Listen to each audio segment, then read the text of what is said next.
মাছটা সুন্দর করে মেখে রাখলাম, 10 মিনিট পরে চুলায় দেব। ওকে, তারপর আমরা মাছটা ফ্রাই করে খাবো। অনেক বড় রূপচাঁদা মাছ।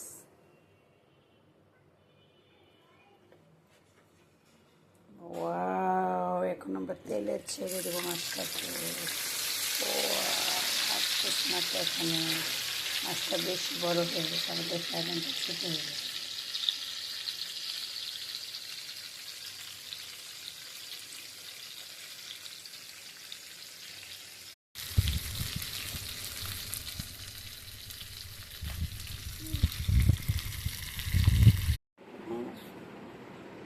মাছ ভাজি খাবে? হ্যাঁ, রাখো, বসে বসে।